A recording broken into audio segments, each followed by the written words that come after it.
this. Come on down. I love doing that.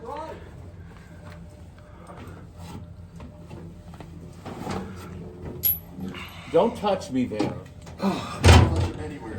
All right. You made it down. Yeah, He's looking boy. for something to hit you with.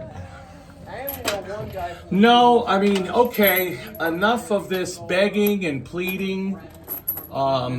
Please show us the pump room. Okay, we're here. This is the week. We're gonna do the pump room.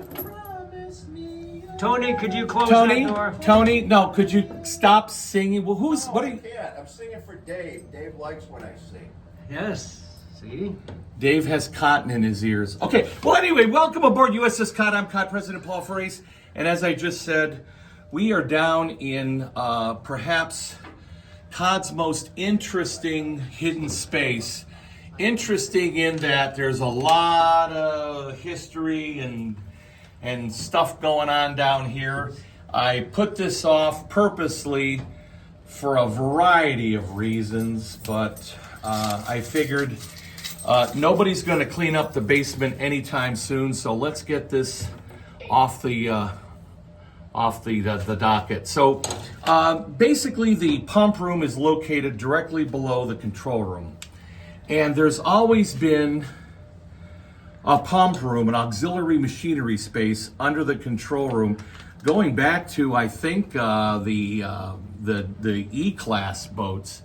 And that makes sense. You know, those small boats, you had to have a torpedo room, you had to have a battery compartment with some living spaces, you had to have your control operations, and then right after that, boom, you got engines and a steering room, and that's it for the boat. So if you need something that's not an engine, auxiliary machinery, pumps, and whatever, where you put that stuff. So, because they were fat little pig boats, the hulls were widest right there in the center under the operations compartment. So boom, below that you put your machinery. So by the time the fleet submarine is built in the mid 30s, there's a whole lot of stuff down that you want to put down here. And as the war progresses, it gets even more crowded down here. So we have Dave. We have our maintenance manager, Dave, with us today because he knows a lot about the boat and he can explain why a lot of things are here and why they aren't pretty. And anyway, so the main thing, and this is delicate for us, the main components down in the pump room are in fact really not pumps, but air compressors. These ginormous Hardy Tines compressors, 3,000 PSI nominal pressure, 4-stage electric-driven compressors. Now, I am sorry to say at current time, we have 1 1/3 compressors down here. We have both compressors, but the port compressor is the block, and first stage compressor is here under foil. Second, third, and fourth stages are in pieces at Building 13, our secret storage facility, the old Nike missile base. Anyway, if you want to know why it's not back installed and complete after a rebuild, ask Diesel Dave Smith. Dave, I'm going to pass along all the questions to you. Anyway, it's being rebuilt. We have it. It's being rebuilt. My thanks to Charles DeBartoleben, formerly of Hardy Tines, who provided us with spare parts and a whole lot of expert knowledge on rebuilding these. Tom Street, as well as our crew, Dave and Daryl, who helped rebuild the starboard compressor and the motor, electric motor driver. Suffice to say, when you surface, among the first things you're going to do is fire up these electric-driven compressors, the screaming memes. They shriek like hell, and they suck a hell of a lot of air to charge the air banks that you depleted coming to the surface, which is why the hatch here is a grating and never a solid hatch. Now, the location of the hatch varies with the type of boat. I know electric boats have them. They're a large, generous, especially generous for me. Right here, kind of center line, maybe a little bit to starboard. I know those persnickety Portsmouth boats have a smaller hatch, and it's usually over by the diving station. And boy, Dave, you could get down there. Evan and I think we would definitely be making popping noises going through that. So we're very blessed to have an electric boat sub here with this generous ladder and a nice big hatch. Okay, so here's your big electric air compressors, and there's the block. But that's not all we have down here. So I'm gonna turn it over to Dave there in the forward port quarter. Dave, what are you leaning your elbow on? This is my favorite area of the pump room, the hydraulic plant. Talking about from this IMO pump motor all the way back here to the hydraulic accumulator, and even that air bottle that charges the compressed air, that pressurizes the accumulator, that keeps your hydraulic fluid under the exact pressure you want it at all times. Now, before we go any further, let me interrupt. Now, you said IMO pump. Now, I happen to know, and it's probably the limit of my knowledge here, to submariners, IMO means I move oil. So this DC motor is driving a centrifugal or a piston. What kind of a... The pump is interesting. It's actually a worm gear. A worm gear, okay. That's all it is, and it pushes fluid. It pushes that fluid and to the accumulator, and there's a reason for having an accumulator. And now, not among many things on the submarine powered by hydraulics, our rudder, 200 feet aft, is powered by hydraulics.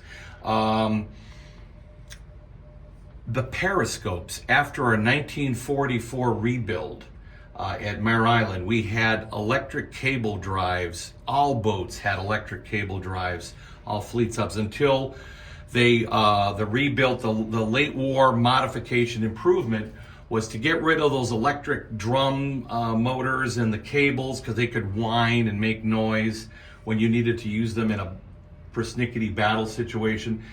Hydraulics, you could charge up the accumulator, shut the motor down, and you had a limited but sufficient amount of fluid energy to move the periscopes up silently.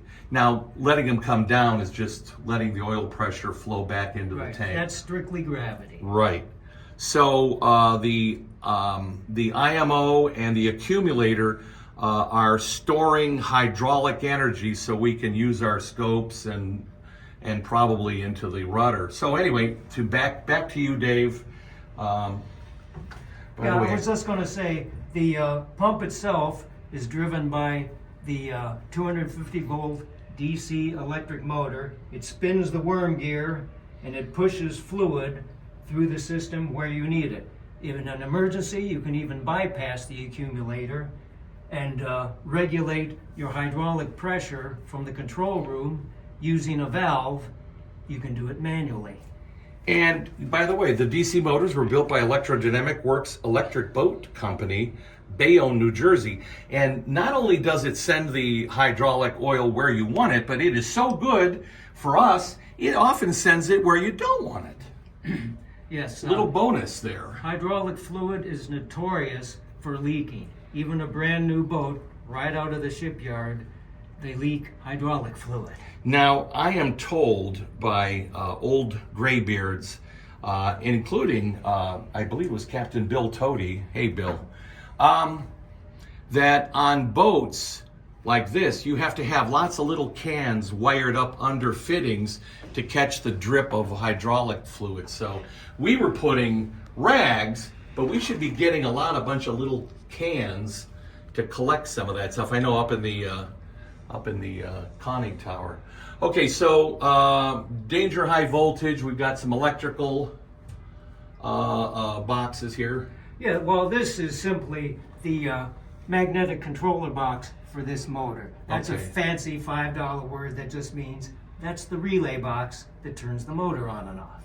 But this other stuff, did I mention, not only do we have pumps down in the pump room, we have two very important motor generator sets. Ooh. The IC motor generator set number 1 and number 2. Why are they down in the pump room? That's the only place they had room for 'em. Yeah. And also the motor generator set for the radio room. This motor generator set drives the TBL7 in the radio room. Which is why that says radio motor generator. Right. This is the controller box for this MG set. And there's also, I haven't figured this out, this I think is a high pass filter that stabilizes the high frequency AC power that's used in the radio room. Don't eat that, that's lead. That's lead paint. Well, definitely then. Evan, you want some? Yeah, I'll have some. Right. Put Yeah, some in snack a in later. Good snack in later. Okay, no, we're not going to eat that. But we know the original was that gray, and so yeah, museologically. At one point, there was white in here too. All right, so back to our tour. We got a little workbench here. Evan, turn down and look at this magnificent workbench with this beautiful manifold for stuff. Probably has to do with the trim and drain. Bilge sump suction. Okay. Yeah. That's Because exactly we have our trim and drain motor. So Evan, you come toward me carefully and turn back here. There is our trim and drain pump and some controls with a manifold back there, because the American fleet boat has an amazing trim and drain system. You know, if you've seen Das Boat, when they want to do a quick dive, they got guys running to the bow compartment, piling up. Yeah, we moved water. We didn't need to have the crew running around like a bunch of lemmings.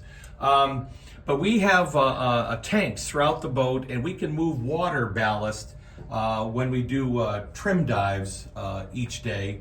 So the trim manifold is up in the aft port quarter of the control room, but that's just the manifold. This is the pump and the drain pumps, and that move all that ballast water around.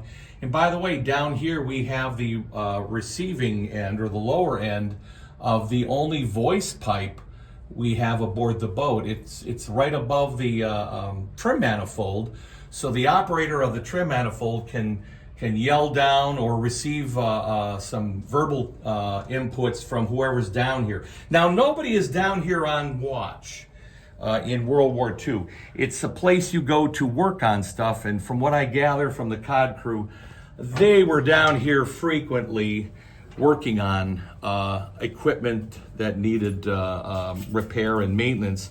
In fact, sometimes there were guys down here in the midnight to 4 watch, keeping things flowing and moving. But we won't talk about that. Give you an idea, those are those electric drive motors for the compressors. I wonder if what we had at the old gas station I worked at, if our air system for filling your car tires was that big. No. No. And this, I know, is a lubricating box. We have 2 of those, and that's brand new. So that automatically lubricates the various components on the 4-stage compressor. See, I learned some stuff from Diesel Dave. We could fire up the number 1 compressor right now. I could fuse it up and turn it on, but only for a few seconds, because Let's the water not line and is... say we did. Right. Yes, because we still want to get air from the fire department. Now, come on over here. We're going to start up here. Dave, you don't have a passage up forward, do you? Not from this side, no. Even a skinny guy like you. Okay. So this is a low pressure air compressor. We got, again, just all kinds of electrical boxes and all kinds of snacks. You know, if you like lead. All right, I'll refrain. De Laval Steam Turbine Company, Trenton, New Jersey. This is a helical reduction gear. It's a hell of a good helical reduction gear. And I want to look professorial. 13,000 RPM step-up gearing. Yeah, RPM pinion 15,000, RPM gearing 3,000, horsepower 80, and so move to something or other. Yeah, so this is all part of our blower system. This is the 10-pound blow. The Yes. number 1 pump and the number 2 pump, 10-pound blow system. And by the way, something interesting about these electric motors, you are looking at, except for the propulsion motors, you are looking at by far the most powerful electric motors on the boat. Way more powerful even than these high-pack motors. How is that? They're geared for high volume, low pressure. That means you need high RPMs. So in essence, if I could paraphrase what you just told me, these are the biggest, beefiest electric drive motors, with the exception of our 4 direct current drive motors that move us through the water. Right you are. These are the real screamers, not the high-pack motors. Those are dogs in comparison to these. Wow. And nice that we can see everything in its bare metal configuration. Suffice to say, when we've been down here over the decades, we've been hard at work repairing or fixing stuff, and we haven't really come down here with the Martha Stewart eye to make everything look pretty, but that's coming up. We're gonna, I know certainly the deck can look a lot prettier.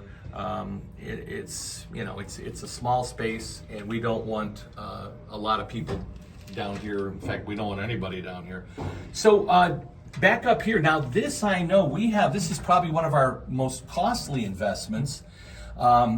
These are overboard suction and discharge. For the water cooling for the high packs, that is the suction and the discharge. I forget which is which. Well, but they are, I think, with the exception of the sea chests for number 4 engine genset. This is the only working through hull penetration. Correct. And we maintained it functional for Diesel Dave, so that eventually in the future we can fire up these compressors, and they'll have the sea suction and discharge valve, so they can take lake water to cool. But because we're always afraid that if water gets past the outer half valve, that it could freeze in winter, so we keep heating tape on those in the winter. Right. And you know, I think Terry Lindell is going to convince me that we need to keep the TDC heaters on. So some parts of the boat are going to be toasty warm. But anyway, so yeah, I just wanted to point those out. Again, that's the pressure hull. And beyond that is the ballast tanks. And, you know, let's face it, beyond that, that's the sea. So let's head on back down, turn around. And back here, Dave, so these gen sets.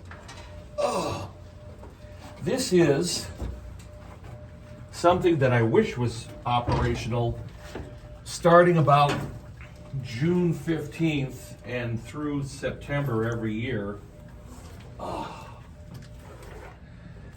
This is our refrigeration air conditioning system. It's an 8-ton Freon-based system, and it is not functional, but it could be made functional. But on the other side of this bulkhead is the freezer compartment, and next to that, the chill box. Here's another IC motor generator set. Dave, what's this one driving? That drives our IC panel. IC meaning internal communications. It's one of 5 power systems on the sub. So this was right here. Do not touch, still operational, and is dangerous. Well, don't worry, it's It not is signed. It is signed, Lord Nelson. Oh, Okay. well, don't worry, It's it's been there not a while. fused up at the moment. Okay, not fused up. Again, a lot of spare parts, lockers. Here's the refrigerating plant, electrical control box. A lot of tooling, a lot of copper feed tubes. This area was often a place where the reservists would work, take things apart, and not quite put them back together again correctly. But there was always a lot of work going on down here. Of course, when we took custody of the boat, that work stopped. And again, we've been working on primarily the IMO and accumulator because our scopes need them to function. And then we've also been working for decades on our compressor set. But you know, time isn't critical. We don't have to rush out into the battle space anytime soon. So, you know, it's a nice area. I don't want to bring people down here just because of the presence of a lot of oil and grease and head banging things. So we're glad that we can show it to you here. But let's talk about the pump room post-war. Now, the big compressors and a lot of this equipment, it's auxiliary equipment. After the war, when they guppyized the fleet sub, they needed to have a dedicated sound dampened sonar room. So some of the guppy boats, the solution to that was to take the compressors out of here, move them to the engine rooms. Now, in some cases, they removed a main engine to make room for compressors, a prairie masker, but that's a different system.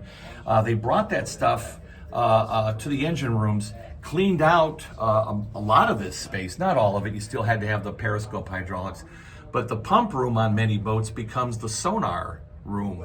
So they put sound dampening insulation. They had a trap door, and you could get down here. I'm trying to think. I think Requin has a sonar room down here. Again, this big equipment, a lot of it gets moved to the engine rooms.